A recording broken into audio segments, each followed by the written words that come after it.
नमस्कार, आप देख रहे हैं समृद्ध भारत और मैं नरेंद्र चौधरी। आज हम बात करेंगे बाबा साहब भीमराव अम्बेडकर की कल जयंती है और बहुत से लोग इसे मनाने के लिए इच्छुक भी हैं और बहुत धूमधाम से जयंती को मनाया जाता है। तो कई लोग शोभा यात्रा निकालते हैं और एकजुटता की मिसाल देते हैं, परंतु कहीं ऐसे समाज के कुछ लोग ऐसे दबे कुचले रह जाते हैं जो एकजुट होने में नाकामयाब साबित होते हैं। उस पर हम बातचीत करेंगे। हमारे साथ अनिल मीणा जी हैं, आरपीएस सर्किट डिपार्टमेंट के प्रेसिडेंट हैं कांग्रेस के और बहुजन समाज से ही आते हैं। तो इनसे क्यों ना हम बातचीत कर लें और जानने की कोशिश करेंगे कि क्या वाकई में बहुजन आज भी एकजुट हुआ है या फिर कहीं पिछड़ता दिखाई दे रहा है। आइए बातचीत करते हैं। सर, स्वागत है आपका हमारे चैनल में।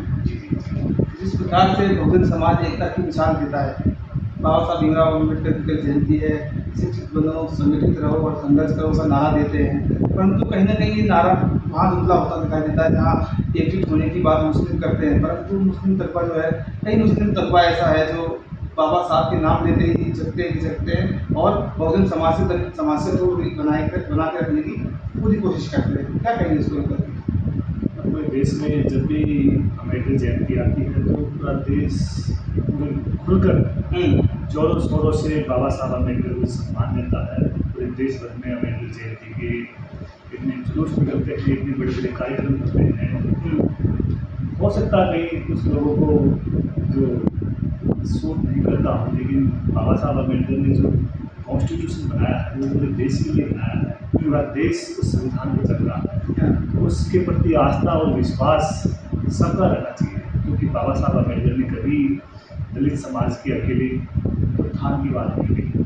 उसने कॉन्स्टिट्यूशन बनाया है तो उसमें महिलाओं के उत्थान की बात की है, चाहे ऑर्डिनेंस अमेंडमेंट की बात हो, चाहे पुनः पैक्ट की बात हो, चाहे 1956 में उन्होंने इस्तीफा दिया तो उस समय भी महिलाओं के अधिकारों को लेते ही उन्होंने जागरूकता दिखाई, उनको रिप्रेजेंटेशन की बात उन्होंने की। तो बाबा साहब अम्बेडकर को कुछ लोग मानते कि किसी सोसाइटी का, किसी दलित समाज का मुखिया है। हाँ, वो बात तो हमेशा सार्वजनिक हित की करते थे, परंतु लोग जो है आज भी उन्हें बहुजन का देशी मानते हैं, बहुजनों का न्याय करने वाला मानते हैं, उनका भला करने वाला मानते हैं। ऐसा क्यों? बहुजन का मतलब है बहुजन, देश का बहुजन के ऊपर। बहुजन भी हमें नहीं कहना चाहिए, मेरे हिसाब से पूरे हिंदुस्तान का उनका कॉन्ट्रीब्यूशन है। पूरे अमेरिका ने उसको इतना बड़ा सम्मान दिया, शिकागो में उनकी मूर्ति का अनावरण किया, यूनिवर्सिटी का स्टेचू बनाया उन्होंने यूनिवर्सिटी लेवल पे, और उसको यूनिवर्सिटी में बाबा साहब अम्बेडकर को इतना सम्मान दिया जा रहा है। अब अंतर्राष्ट्रीय स्तर पर देखिए बाबा साहब के प्रति कितना सम्मान है, और हिंदुस्तान में जो है उसको बार बार कोशिश की जाती है कि एक वर्ग विशेष का, दलित समुदाय का, मुखिया, इस तरह से जो है ना कि आरएसएस का एक ये पूरा एजेंडा है कि बाबा साहब की इमेज को डिमेज करना। और बाबा साहब की इमेज को वो इसलिए डिमेज करना चाहते हैं कि आरएसएस का कभी भी विश्वास संविधान पे नहीं रहा। वो संविधान को कभी मानना ही नहीं चाहता। वो मनुस्मृति को, याज्ञवल्क्य की स्मृति को, जो भी प्राचीन जो स्मृति ग्रंथ है जिनमें डिस्क्रिमिनेशन है, सोशल जस्टिस की बात बिल्कुल भी नहीं है, एक ही वर्ग के उत्थान की बात की गई हो, ऐसे ग्रंथों को प्रमोट करता हो बार बार। बहुसंख्यक समाज की एकता को तोड़ने की हमेशा कोशिश रही है और तोड़ने का प्रयास हमेशा से ही करते आ रहे हैं वो लोग। क्या कहेंगे उसमें? वो हमेशा से शुरू से, जब से बाबरी मस्जिद का जो मामला आया, उस दिन 6 तारीख को जब बाबरी मस्जिद का इंसिडेंट होता है तो प्री प्लान तरीके से किया जाता है। उस समय बाबा साहब ने बौद्ध धर्म स्वीकार किया था। पूरे देश भर में बाबा साहब एक मैसेज देना चाहते थे कि पूरे देश में एक बौद्ध धर्म ही ऐसा है जो समानता पर आधारित है, इक्वल सोसाइटी पूरे दिन में आगे बढ़ाना है, भारत में डिस्क्रिमिनेशन खत्म करना है, भेदभाव खत्म करना है, सब समाज को एक धारा पर आने की जो बात बाबा साहब अम्बेडकर बौद्ध धर्म को स्वीकार करके देश को संदेश देना चाहते थे। आज वो बौद्ध धर्म पूरे विश्व में बड़ा प्रखर रूप से पूरे विश्व में फैल रहा है, एशिया महाद्वीप में फैल रहा है। और बड़े विडम्बना की बात है कि जिस हिंदुस्तान में बौद्ध धर्म का उदय हुआ, उसी हिंदुस्तान में कुछ वर्ग विशेषों ने बड़ी चालाकी से बाबा साहब अम्बेडकर के मूवमेंट को दबा दिया, बुद्ध के साथ जस्टिस नहीं किया। बुद्ध जिनका जो कॉन्सेप्ट है, सिद्धांत है, मध्यमवाद है, अहिंसा पर आधारित है, बिल्कुल भी हिंसा को, वायलेंस को वो प्रमोट नहीं नहीं करता। करता। ऐसी आदर्श जो है समाज को ज़रूरत है। तो बाबा साहब अम्बेडकर ये बात समझ चुके थे कि इस देश का उत्थान है, विकास है, समृद्धि है, डेवलपमेंट है, वो सभी समाज को साथ लिए बिना नहीं हो सकता। और वो सभी समाज कब एक साथ हाथल पे आ सकते हैं जब वो बौद्ध धर्म की शिक्षाओं के अनुसार चलें। जब हम किसी दूसरे रिलीजन में जाते हैं, RSS जिस एजेंडे से हिंदुत्व का प्रचार प्रसार करता है, उसमें सब हथियार लेके एक दूसरे को मारने काटने के लिए उतारू रहते हैं। तो वो बताएंगे असत्य पर सत्य की जीत का इस तरह से कॉन्सेप्ट हमें दिखाते हैं। लेकिन आप देखेंगे कि कभी भी किसी का भी दिल जीतना है तो आप अहिंसा के रास्ते पे चलकर ही जीत सकते हैं। आपने अशोक का साम्राज्य देखा, अशोक ने बुद्धिज्म को स्वीकार किया, पूरे हिंदुस्तान में नहीं पूरे भारत का सबसे बड़ा साम्राज्य का विस्तार उन्होंने किया। बुद्धिज्म का प्रभाव इतना ज़बरदस्त था कि उसने पूरे भारत में ही शासन नहीं किया, पूरे आसपास के जितने भी ये जो तिब्बत है, आप बर्मा है, ये जितना भी एशिया के पूर्वी देश हैं, उनमें मैक्सिमम देशों में भारत का विस्तार हो चुका था।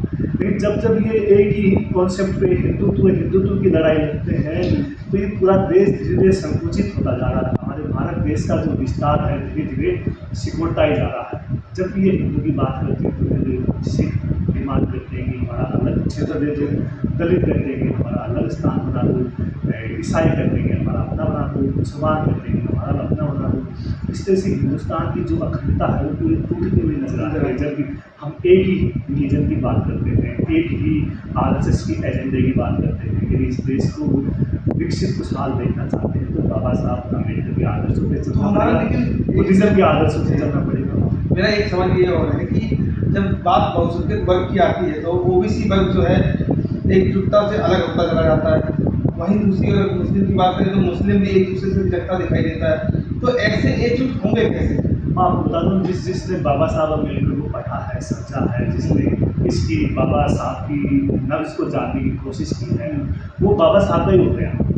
खास बात ये थी। और जिन्होंने कभी बाबा साहब के संविधान को नहीं पढ़ा, बाबा साहब अम्बेडकर के जो जितने भी लिटरेचर हैं उनको नहीं पढ़ा है, वो इस तरह की भ्रांतियाँ फैलाते हैं। वो क्योंकि जानते नहीं इसलिए उनकी गलती नहीं है, क्योंकि ये उन सब लोगों की जिम्मेदारी है कि बाबा साहब अम्बेडकर ने जो लिटरेचर, जो intellectual thought, idea of India जिन्होंने दिया है वो पूरे देश के लोगों में प्रचार प्रसार होगा। तो वो लोग भी बाबा साहब अम्बेडकर के साथ कदम से कदम ताल मिलाकर इस देश को बाबा साहब के संविधान के अनुसार देश को बनाने का प्रयास करेंगे। लेकिन जब तक ये विचार, आइडिया ऑफ इंडिया जो बाबा साहब अम्बेडकर का विचार है, इक्वलिटी का जो कॉन्सेप्ट है, जो राष्ट्रीय पर अंतिम पायदान पे जिनको कोई अधिकार नहीं है, जिसको कोई एजुकेशन नहीं था, जिनको अछूत समझा जाता था, जब वो बाबा साहब अम्बेडकर को लोग पढ़ेंगे तो वो उस सोसाइटी के साथ जस्टिस कर पाएंगे जो काफ़ी हज़ारों वर्ष से हासिल पर चल रहा है जिस पर। लेकिन अभी आपने जो ये बात बोली कि जो जानते हैं वो मानते हैं, वो सामान देते हैं, वो बाबा लेकिन साहब जो लोग जानते हैं पर जानबूझकर नहीं मानते हैं उनके लिए क्या कहेंगे?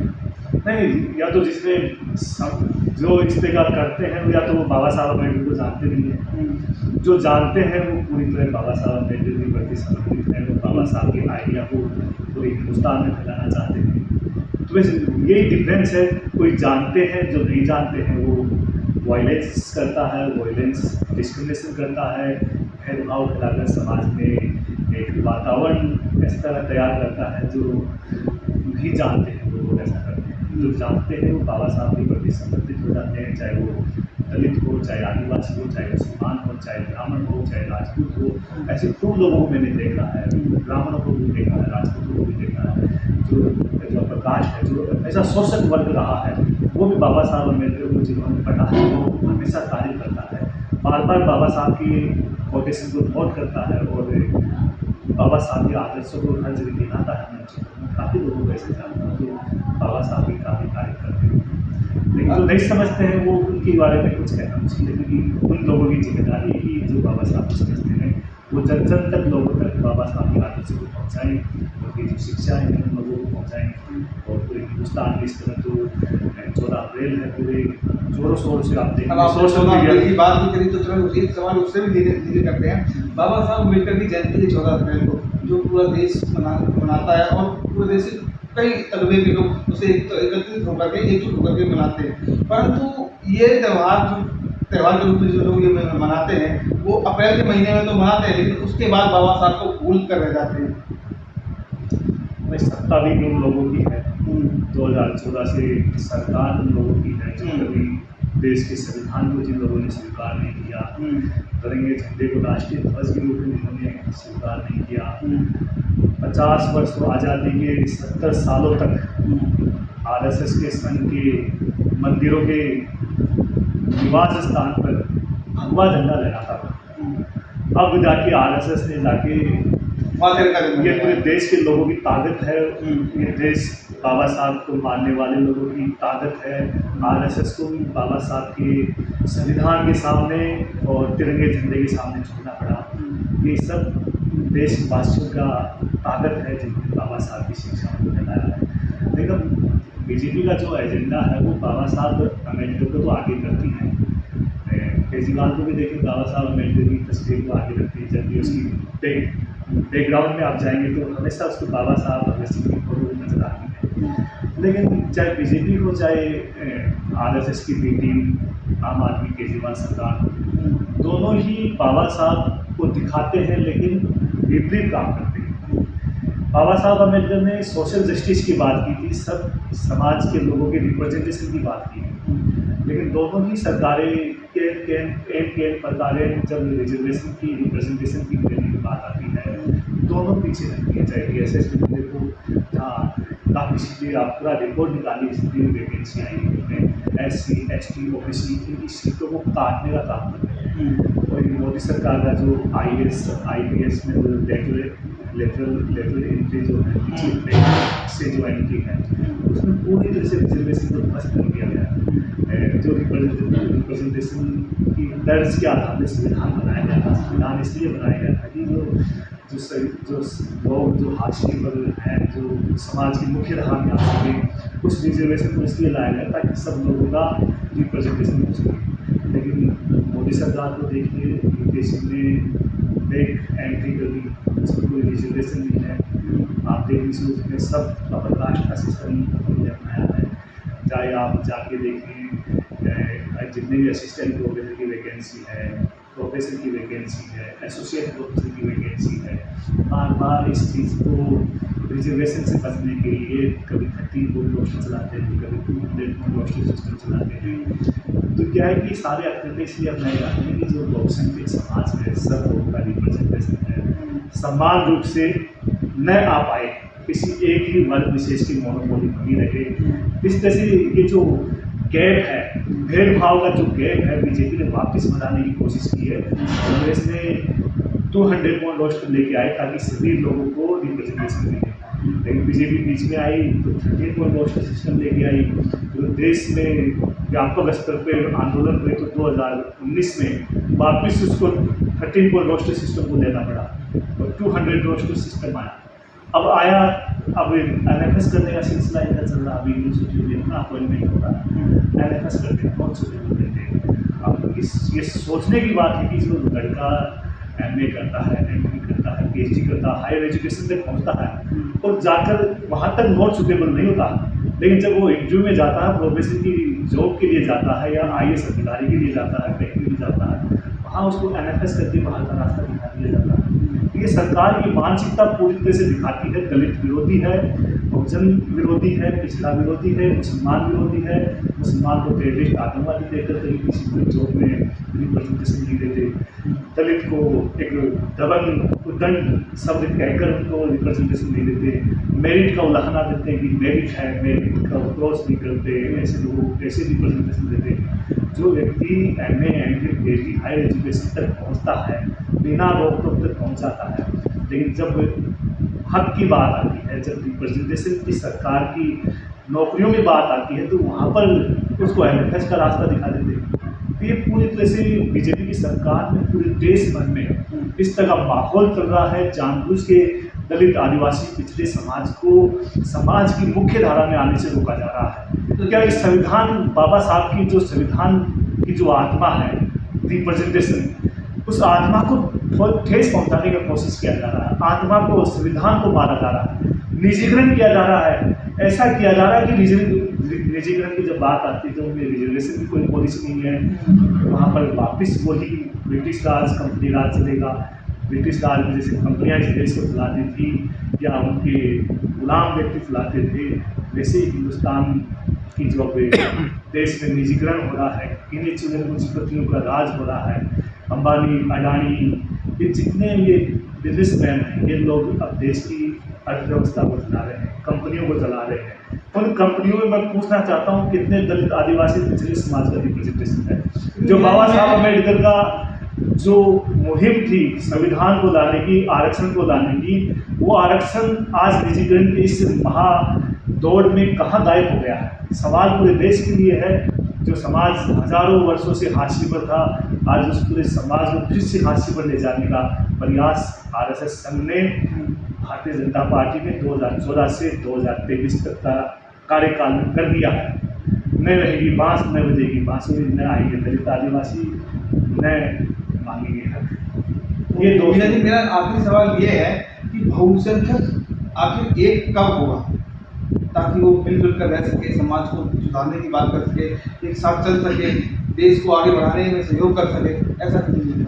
जैसे इस देश का इतिहास रहा है, आपने प्राचीन समय से देखिए अभी तक का समय देखिए, जिसने कमजोर वर्ग की आवाज़ उठाई, शोषित वर्गों की आवाज़ उठाई है, लोगों ने उसी को सम्मान दिया है, लोगों ने उसी को नसीहा माना है। चाहे बाबा साहब अम्बेडकर हो, चाहे राजा राम मोहन राय हो, चाहे आप दयानंद सरस्वती का नाम ले लीजिए, चाहे आप ऐसे कई लोग हैं जिन्होंने शोषित वर्गों के लिए, किसी ने विधवा का पुनर्विवाह का आवाज़ उठाई, किसी ने दलितों के साथ साथ पूरे समाज की आवाज़ उठाई। बड़े बड़े बुद्धा हो, चाहे महावीर स्वामी हो, सब ने सोशल जस्टिस, अहिंसा पर आधारित समाज की नींव रखी। आज पूरा देश उनका रेस्पेक्ट करता है, उनका सम्मान करता है, और इस देश में ये लोगों की पूजा होती है, सम्मान उनको मिलता है जो कमज़ोर और शोषित वर्गों के लिए आवाज़ उठाता है, उसके सामाजिक न्याय के लिए लड़ाई करता है। ये इस देश का, ये देश की माटी में ऐसा, लोगों की नसों में ऐसा बसा हुआ है कि जो कमज़ोर वर्ग की, शोषित वर्ग की आवाज़ उठाएगा उसको देश सम्मान देगा। ये लड़ने का तो जैसे मीना जी इन्होंने अपनी बातों को बताया जिस प्रकार से भारत की बहुसंख्यक समाज में एकता और बहुजन समाज में जो एकता की बात थी, जो कई विषय से दिखाई दे रही है, कैसे लोग एक होंगे, कैसे आपस में मिलजुल कर चलेंगे, इस पर हमने चर्चा करी और उन्होंने भी बताया अपनी बातों को। अगर आपको वीडियो पसंद आई है तो लाइक सब्सक्राइब से जरूर कीजिएगा, कमेंट सेक्शन में जाकर अपनी राय जरूर दीजिएगा। तब तक के लिए बने रहिए हमारे साथ।